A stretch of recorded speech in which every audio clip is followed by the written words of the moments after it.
Hi అండి అందరికీ. ఇప్పుడు ఎక్కడ చూసినా ప్రపంచం మొత్తం ఏఐ మీద ఆధారపడి పనిచేస్తున్నాయి. అసలు ఏఐ ఎక్కడ స్టార్ట్ అయిందో తెలుసా?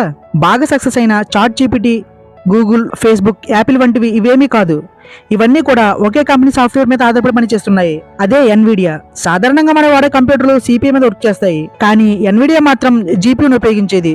ఎన్విడియా జీపీయూని ఉపయోగించి జీఫోర్స్ 256 అనే చిప్ను తయారు చేసి ప్రపంచాన్ని తన వైపు తిప్పుకుంది. సిపియు ఒక పనిని ఒకే క్రమబద్ధంగా సమర్థవంతంగా పనిచేయగలదు.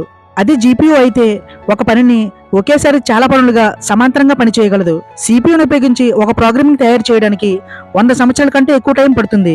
జీపీయూ ద్వారా అయితే 1 నెల రోజుల సమయం మాత్రమే చేయగలదు.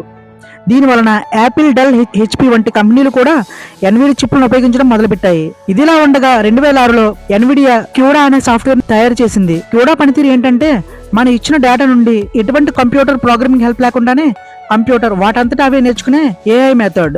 ఇక్కడ నుండే టెక్నాలజీ రంగం మొత్తం మారిపోయింది. మనం రోజు వాడే ChatGPT, Google deep learning, Tesla autopilot cars కి కూడా ఈ ఎన్విడియా తయారు చేసిన క్యూడా సాఫ్ట్వేర్ ఏఐ మెథడ్ ని ఉపయోగిస్తున్నాయి. ఇలాంటి వీడియోస్ కోసం వీడియోని లైక్ చేయండి, సపోర్ట్ చేయడం కోసం సబ్స్క్రైబ్ చేయండి.